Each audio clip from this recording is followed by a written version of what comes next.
Essa videoaula vai discutir, né, vai tratar da propriedade de observabilidade.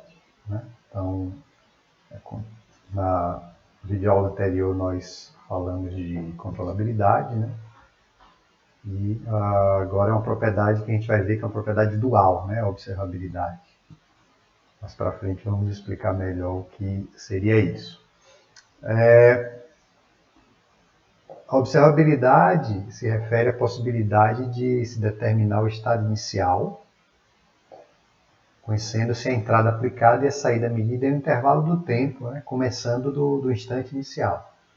Então você tem o instante inicial, a partir daquele instante você aplica uma entrada, então, que você conhece, obviamente, e você mede a saída no intervalo finito. Certo? E com essas informações, se o sistema for observável, você vai ser capaz de determinar quem era o estado inicial. Aqui a definição é formal, sistema dinâmico observável, se qualquer que seja o estado inicial desconhecido, o conhecimento da entrada e da saída em um intervalo de tempo finito, entre zero e o tempo final, né? Qualquer que seja, se o intervalo de tempo é suficiente para determinar de forma única o estado inicial x de zero. Então, aqui tem um exemplo de um circuito RLC. Né? Então, os estados são a corrente no indutor e a tensão no capacitor, né? Associada aos elementos armazenadores de energia. Então, para a saída, né? A saída aqui é a tensão no capacitor. Então, para esse sistema ser observável, devemos poder, a partir do conhecimento da saída e da entrada, determinar os dois estados, né? O x1 e o x2, a corrente no indutor e a tensão no capacitor. A saída é a própria tensão no capacitor, então esse estado, obviamente, pode ser determinado a partir do conhecimento da saída. Mas esse daqui, ó, será que a gente consegue deduzir quem é o estado x1, essa corrente aqui, a partir da tensão? Né? Então, observabilidade diz respeito a isso, você poder deduzir os estados a partir da saída. Então, na verdade, não. Nesse caso, não. Por quê? Porque veja que aqui a gente tem a entrada, que é uma corrente, uma fonte independente de corrente. Essa corrente se divide aqui nesse nó, nesses dois elementos, mas depois, ó, ela volta para cá, né? Então, a corrente U de T se divide aqui, mas nesse nó aqui, ela volta a ser U de T. Então, o que vai acontecer aqui nessa parte do circuito não depende da corrente nesse indutor, certo? Independente de qual seja a corrente, no indutor, X1, a corrente que vai entrar aqui é U de T. Tá? Então, em Y de T, nesse capacitor aqui, nessa tensão do capacitor, não tem nenhuma informação sobre X1, porque X1 não influencia nessa saída Y de T. Então, conceitualmente, ó, esse circuito aqui é não observável. Já esse aqui, né, que é o circuito RLC sério, aqui está faltando o X1, tá? O X2 aqui, que seria esse estado aqui. Esse circuito, você consegue, veja que aqui, ó, o X1, né, que é essa corrente aqui, e essa tensão no capacitor, que é o segundo estado e que é a saída, estão relacionados, né? Então, essa saída aqui, esse estado aqui, ele é influenciado por essa corrente. Tá? Então, na saída a gente tem informação dessa corrente. Então, esse sistema aqui vai ser observado. Mas não é evidente, né? Então, não é tão trivial assim você determinar isso. Então, como no caso da controlabilidade, a gente vai precisar de condições, né, determinar condições para testar se o sistema é observável ou não. Bom, então essas são as condições, né, para observabilidade. Então, a gente tem aqui o modelo completo do sistema, a gente agora precisa da saída. E essa aqui é a matriz, chamada de matriz de observabilidade, né? Ficou pequenininho aqui para poder caber no slide. Essa matriz, ó, veja que aqui a gente coloca a matriz C, e embaixo dela a gente coloca C vezes A ao quadrado, até C vezes A elevado a n-1. Veja que guarda uma semelhança com a matriz de controlabilidade, né? Só que a matriz de controlabilidade era B, e a gente colocava as colunas lado a lado, aqui a gente coloca as linhas uma embaixo da outra.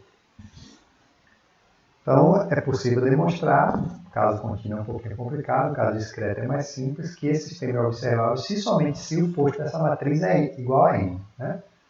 Então, veja que guarda muita semelhança, né, com o caso da controlabilidade. Né? A controlabilidade, a gente tinha uma matriz de controlabilidade, agora a gente tem uma matriz de observabilidade. Mas com uma montagem bem parecida, só que na controlabilidade era A e B, né? A gente usava A e B para montar a matriz de controlabilidade, e que a gente usa a matriz A e C para montar a matriz de observabilidade. Tá? Então, essa semelhança, tá, dá lugar a uma propriedade, a uma que se chama de dualidade entre a controlabilidade e a observabilidade. O que é isso, né? Veja essa matriz aqui, ó, matriz de observabilidade. Eu empilho aqui C, CA, C ao quadrado, CA em menos 1. Se eu fizer o transposto dessa matriz, né, então para ser controlável, para ser observável, o posto dessa matriz tem que ser igual a N. Se eu faço o transposto dessa matriz, ó, o que é que eu vou ter? Ó, transposto de C, tá? Então, aqui eu estou empilhando, né? Uma linha em cima da outra. Quando fizer a transporte, isso aqui vai virar coluna que eu vou botar lado a lado. C transposto, CA transposto. Opa, mas CA transposto, né? Transporte de CA é o produto das transpostas na ordem contrária, né? Então é A transposto, C transposto. E a mesma coisa para as outras. Então, se a gente olhar aqui essa matriz, ó, ela é muito semelhante à montagem da matriz de controlabilidade. Se no lugar de ser transposto eu colocar B, e no lugar de A transposto eu colocar A, eu vou ter exatamente a matriz de controlabilidade. Tá? Que também tem que ter o posto igual a N para satisfazer a condição. Né? Então, ó, a matriz O transposta seria a matriz de controlabilidade de um sistema que teria A transposto no lugar de A e C transposto no lugar de B. Se eu fizer essa mesma brincadeira com a matriz de controlabilidade, fizer ela transposta, né, a gente vai ver que ela se assemelha muito à matriz de observabilidade, que se a gente trocar A transposto por A e B transposto por C, a gente teria justamente a matriz de observabilidade. Né? Então, por causa dessa equivalência, tá, a gente tem o chamado teorema da dualidade. Né? Diz o seguinte, ó, esse aqui, sistema que eu chamo de primal, é o sistema original. A partir desse sistema, eu posso criar um sistema em outra dimensão, tá? Um sistema como se fosse realmente em outra dimensão, com variável de estado Z no lugar de X, variável de entrada V no lugar de U. Não é esse sistema daqui, é outro sistema em outra dimensão, que eu estou chamando de dual, né? Aí o que é que acontece aqui? Ó? No lugar de A aqui é A transposto, no lugar de B C transposto, e aqui no lugar de C B transposto, e no lugar de D é o próprio D só que transposto. Então, o que é que diz o teorema da dualidade? Diz que esse sistema primal é controlável se somente se o de cá é observável. Isso vem daquela equivalência que eu mostrei para vocês das matrizes de controlabilidade e observabilidade, quando eu faço o transposto. Então, a matriz de controlabilidade do primal é a matriz de observabilidade transposta do dual. Então, o primal é controlável, o dual vai ser observável e vice-versa. Né? Mas para que essa propriedade serve para alguma coisa, ou é só firula matemática? ela vai servir quando vocês forem estudar o projeto de controlador por realimentação de estado e projeto de observador usando modelo de estado, né? Então, primeiro vocês vão ver projeto de controlador, vocês vão ver alguns métodos. E, pela dualidade, né, quando vocês forem estudar o projeto de observador de estado, vocês vão poder usar os mesmos métodos de controladores, justamente usando essa noção de dualidade, fazendo essa correspondência entre o modelo primário e o modelo dual. Então, essa utilidade dessa, uma das utilidades dessa propriedade. O que é que eu vou fazer agora? Né? Mostrar para vocês, vou pegar aquele circuito, né, usar como exemplo aquele primeiro circuito lá que a gente viu que não era observável, e vamos confirmar, né? Vamos confirmar que ele não é observável usando a condição da matriz de observabilidade. Então, aqui estão indicadas as variáveis de estado, corrente, indutor, tensão, capacitor. Então, como é que a gente vai equacionar isso daqui, né? Vamos inicialmente pegar aqui essa malhazinha que só tem esses dois. Ó. Então, a tensão no resistor é igual a tensão no indutor, né? A tensão no indutor é L dI dt. L1 vezes a derivada da corrente. E a tensão no resistor é resistência 2 vezes a corrente. Ó. Mas qual é a corrente aqui, nesse resistor? Por esse nó aqui, ó, é essa corrente que entra menos o X1. Né? Aqui eu estou usando já a lei dos nós. Estou usando simultaneamente aqui a lei das malhas, para equacionar essa malha, e a lei dos nós, para obter essa corrente como U menos X1. Então, tem aqui essa primeira equação. E aqui tem outro nó. Né? Então, como foi comentado anteriormente, né, a corrente que entra aqui é U de T. Né?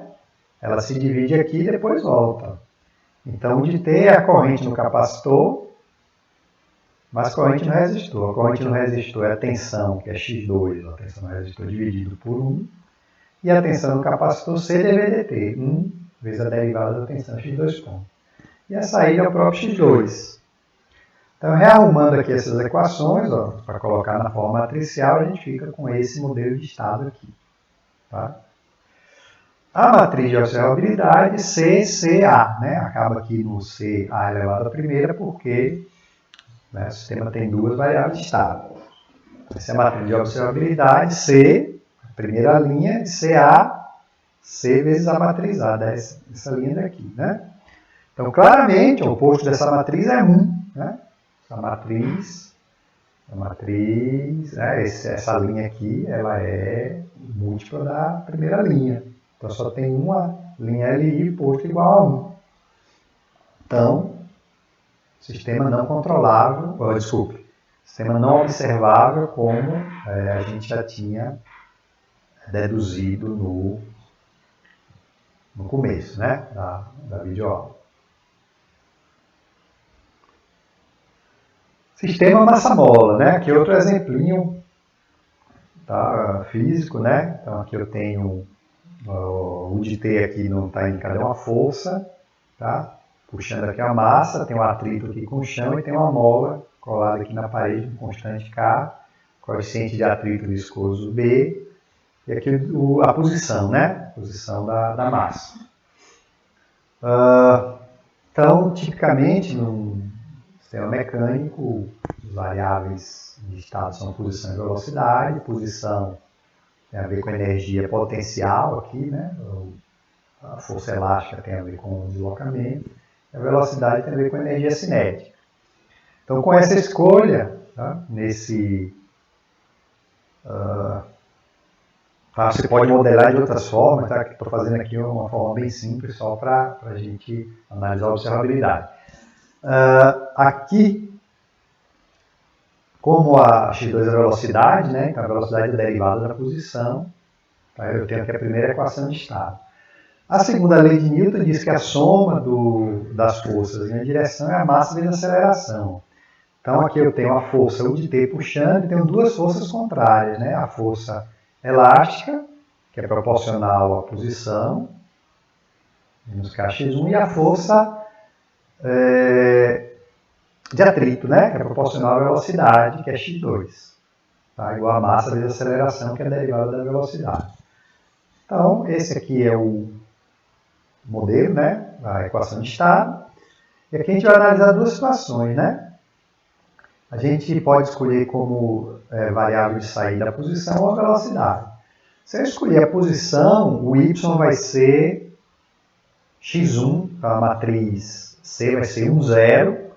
Então a matriz de observabilidade vai ser 1, 0, 0, 1. Então esse sistema vai ser observável, então se eu medir a posição, né, vai ser observável, qualquer que sejam, né, os valores de K e de B aqui. Tá? Isso aqui não depende dos parâmetros, né? E da massa também, né?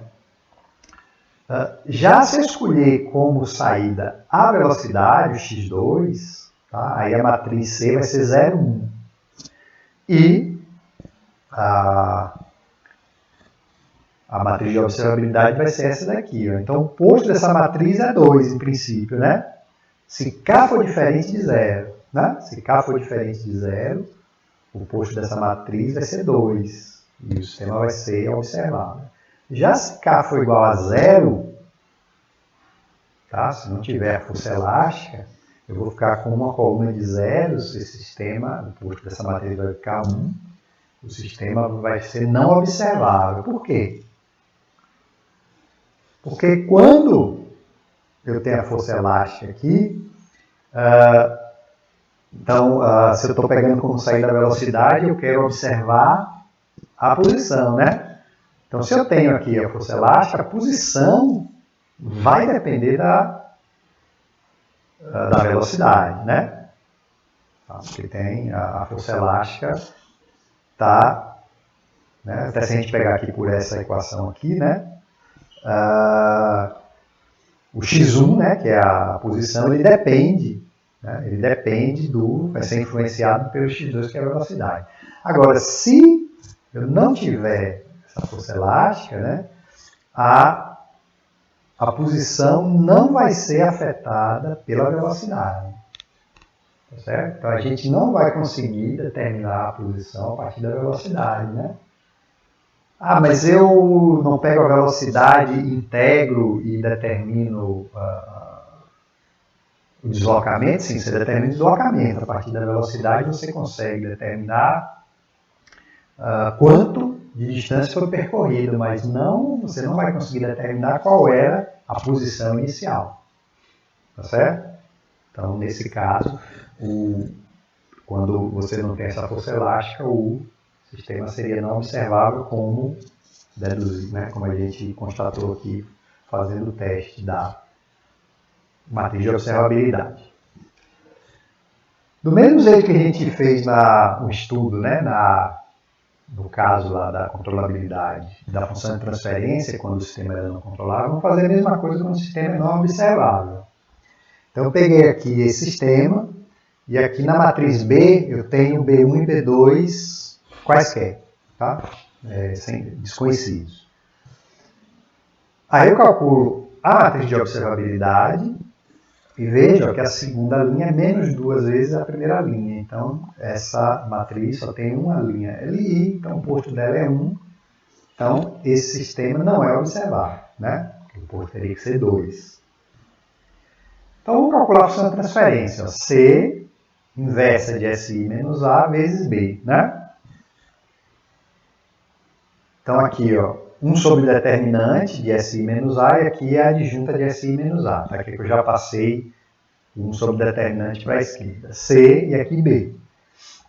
Multiplicando essa matriz por essa, né? C pela adjunta, eu tenho isso. E multiplicando por B, é o que vai acontecer. Eu vou ficar com B1 menos 2B2, B1 e B2 eu não sei quais são os valores, são quaisquer, vezes S mais 1. E aí esse S mais 1 vai cortar com S mais 1 daqui de baixo. E a função de transferência vai perder, ó, aqui a gente tem as raízes, os autovalores de A, né, que são as raízes do polinômio característico de A. A gente tem dois autovalores, menos 1 e menos 2, mas o menos 1 foi cancelado aqui, ele não virou polo. Então, lambda 1 é alto valor, mas não é polo. Isso não é coincidência, né? Não é coincidência, veja que isso independe de B1 e B2. Isso ocorreu pela não observabilidade. Então, esse alto valor que foi cancelado é o que a gente chama de alto valor não observável e que também não vira um polo de GDS, né? A gente viu na aula de controlabilidade que os altos valores não controláveis não são polo e os altos valores, agora a gente está vendo que os altos valores não observáveis também não são. E por quê, né? Qual é a explicação? Como é que a gente poderia interpretar esse resultado, né? Mais uma vez, o que é a função de transferência? A função de transferência representa a relação entre a entrada e a saída, né?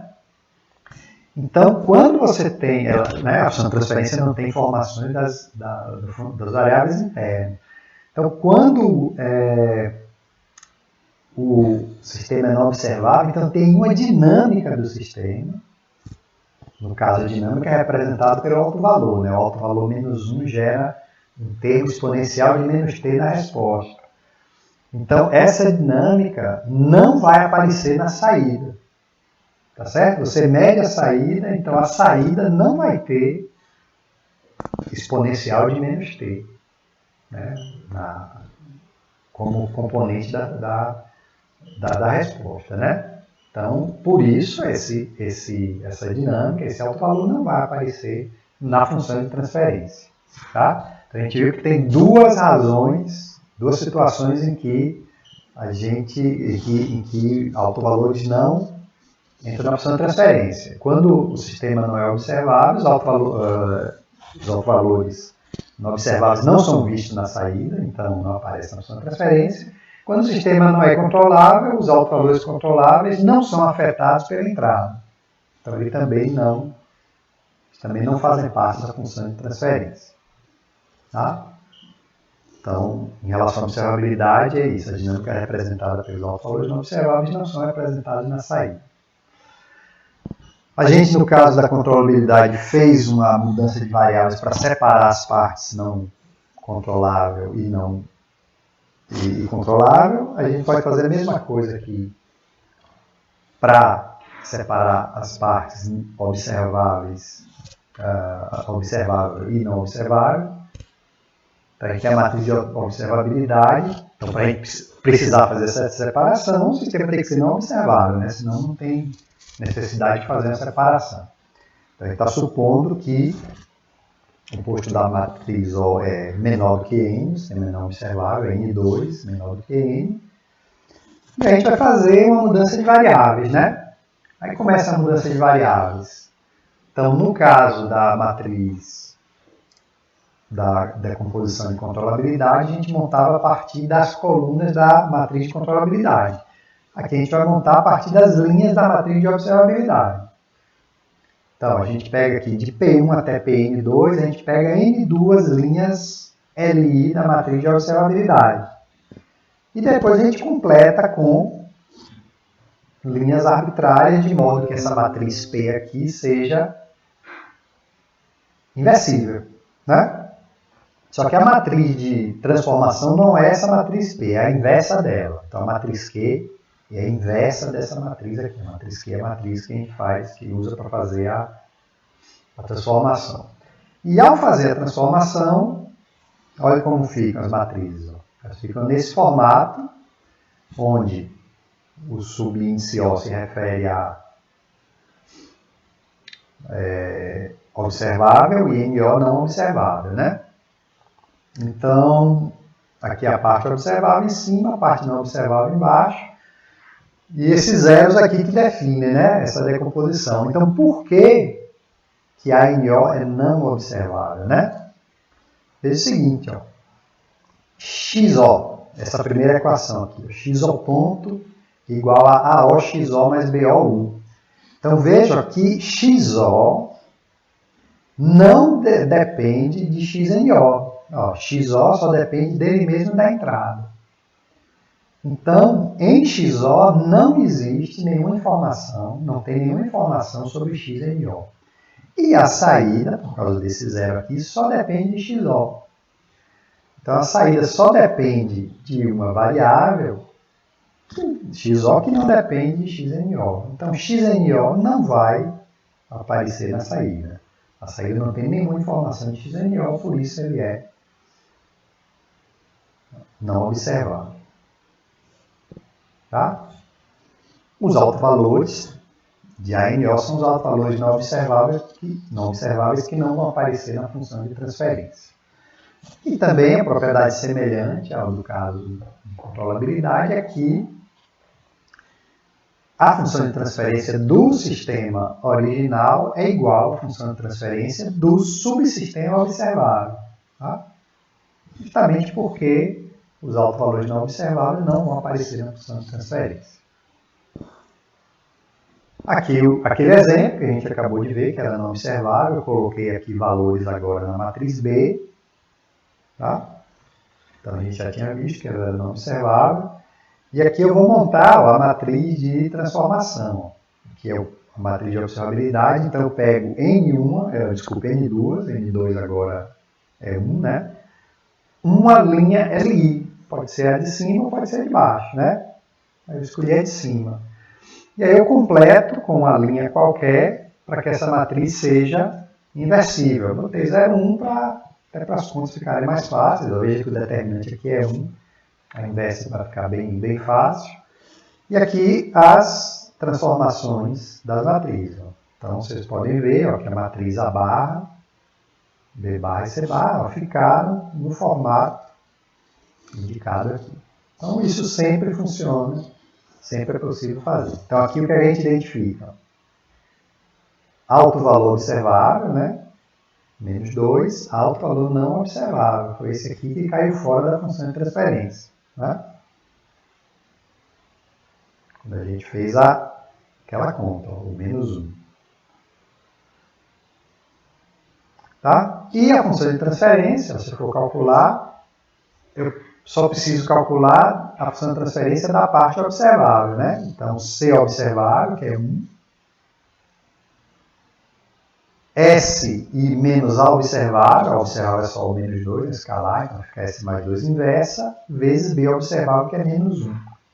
Então, isso aqui dá menos 1 sobre S mais 2, que é essa função daqui quando eu substituo B1 e B2 por 1, né? Na verdade, é o mesmo exemplo, agora eu botei 1 aqui no B1 e B2. Aqui fica 1 menos 2, fica menos 1 sobre S mais 2. Tá? Aqui eu calculei para o sistema inteiro, original, aqui eu só calculei para o subsistema observável e o resultado é o mesmo. Então, o que é que a gente conclui, né? É que o sistema pode ter autovalores não controláveis não observáveis e que eles não aparecem na função de transferência. Na função de transferência, os polos da função de transferência são o quê? Os polos da função de transferência são os autovalores controláveis e observáveis. Mostrei também como é que a gente separa, né? A parte controlável e não controlável, a parte observável e não observável. Dá para separar tudo? Botar numa coisa só, separar em uma matriz só, tudo isso dá. Isso se chama a decomposição de Kalman, né? Kalman é o mesmo, você já deve ter ouvido falar do filtro de Kalman, né? Alguém, né? Principalmente o pessoal que já fez alguma coisa de robótica, é muito usado o filtro de Kalman, já deve ter falado, é o mesmo cidadão que propôs isso daqui, né? Então aqui ficou um pouquinho pequeno, porque para poder caber no slide. Então qualquer sistema linear invariante no tempo pode ser decomposto dessa forma, onde aqui, eu tenho, onde tem barra em cima, é como se fosse uma negação, né? Então, CO controlável observável, CO barra quer dizer controlável não observável. C barra O não controlável observável, C barra O barra não controlável não observável. Tá? A gente não vai entrar nos detalhes de como obter essa decomposição. Tá? Basicamente é você pegar aquelas duas decomposições canônicas que nós vimos, né? E dentro dela você fazer outra, né? Então, por exemplo, a gente viu como é que decompõe parte controlável e parte não controlável. Aí a parte controlável você pode decompor em observável e não observável. E a não controlável em observável e não observável também. E aí você consegue chegar nessa representação aqui. Então, aqui apenas os autovalores de ACO são polos da função de transferência, né? Porque esses outros três ou tem uma parte não observável ou uma parte não controlável. E G de S é dada apenas pela parte, pelo subsistema que é controlável e observável. Então, isso é informação importante, né? Os polos da função de transferência, né? Todos os polos são autovalores, a gente tinha visto isso em aulas anteriores, mas nem todos os autovalores são polos. Então, quais são os autovalores que não são polos? Os autovalores não controláveis ou não observáveis, né? Então, os polos são apenas os autovalores controláveis e observáveis. Aqui um diagramazinho de bloco esquemático, né? Vai representar aqui, ó, parte controlável não observável, controlável observável, não controlável observável, não controlável não observável. Então, só essa daqui, ó, que é controlável observável, participa da função de transferência. Ó. A função de transferência não é relação entre u e y, então é só isso aqui, que é a função de transferência. A parte controlável e não observável, o de t, ele atua aqui nessa parte. Então, ele atua nas dinâmicas controláveis, né? E não observáveis. Então, ele está atuando aqui, ele pode modificar essa dinâmica, mas isso não vai ser visto na saída. Isso não vai ser visto na saída. Você vai modificar aqui a dinâmica, mas não vai aparecer na saída. Aqui é o contrário, aqui ó, é não controlável. Então, o U, ó, tudo que é não controlável, o U de T não atua. O sinal de entrada não afeta isso daqui, né? Tá certo? E aqui na saída só é enxergada a parte observável. O que é não observável não aparece, né? Então, veja, esse subsistema aqui é uma aberração, né? Ele está solto aqui na vida. Ele não é nem controlável, nem observável. Assim, existe isso na prática? Sim, na prática ninguém vai construir um sistema que tenha variáveis internas que sejam controláveis e não observáveis, né? A não observabilidade, ela ocorre na prática, porque depende do que? Isso depende de onde você escolhe, de que variáveis você escolhe medir, né? Onde você vai colocar sensor. Então, se você não faz um estudo bem feito, você tem um sistema grande, principalmente sistemas elétricos, né? Que são sistemas de dimensão muito grande. Se você não coloca os sensores em locais adequados, você vai ter perda de observabilidade, você pode ter. Perda de controlabilidade aí depende de como o atuador que você coloca atua no sistema. Então, aí isso, em geral, né, em princípio, quando se vai projetar o sistema em si, vai se cuidar para que ele seja controlável, né? Certo? Bom, então o que falta é a gente ver a observabilidade no caso discreto. Então, assim, esse aqui é bem rápido porque é semelhante ao caso contínuo. A definição é diferente, como no caso de controlabilidade. A diferença é que você deve poder recuperar, né, determinar o estado inicial apenas com N medidas, né, com N medições, com N, conhecendo o valor da entrada e da saída em N passos. Tá? Essa é a diferença aqui na definição. Aqui a matriz de observabilidade é idêntica do caso contínuo e o sistema vai ser observável se somente se essa matriz tiver posto N. E aqui ó, a gente pode demonstrar, né? No caso discreto é mais fácil do que no caso contínuo. Isso aqui é a expressão geral da resposta, que a gente deduziu em aulas anteriores. Aí aqui o que é que eu faço? Eu isolei aqui a parte que envolve o x de zero. Tá? Passei para cá. Ó. E isso aqui, o y e o u, são conhecidos. São supostos conhecidos em n passos, né? Então eu chamei isso aqui de y barra, tá? Essa parte conhecida, né? Eu juntei tudo aqui só para simplificar. Então, essa informação aqui eu tenho. Então, quando eu desenvolvo isso aqui em n passos, né, que vai de c a elevado a zero até n-1, eu recaio num sistema de equações lineares que tem que ter solução única, para o sistema ser observável, tem que ter solução única, qualquer que seja o lado direito. Né? Quaisquer que sejam as observações e as entradas. E isso ocorre se somente se o posto dessa matriz aqui for igual a I. Então, aqui um exercício que eu coloquei aqui para vocês fazerem em casa. Esse sistema daqui, sistema discreto. E eu quero que vocês determinem o estado inicial, conhecendo-se a resposta ao degrau. Então, isso aqui já tem a informação do sinal de entrada, o degrau. Sabendo que o y de 0 é igual a 1, né? A saída no instante 0, a saída no instante 1 é menos 0,8. Então, quero que você ache 0, aqui já tem a resposta. Como é que se resolve isso? Fácil, né? Você resolve usando essa ideia aqui da demonstração. Basicamente, montando esse sistema de equações lineares aqui e resolvendo.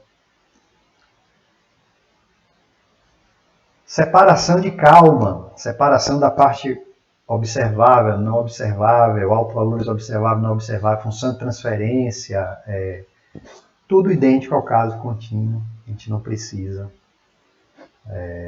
fazer esse estudo específico para o caso discreto. Então é isso para essa aula. Obrigado pela atenção de todos e até a próxima.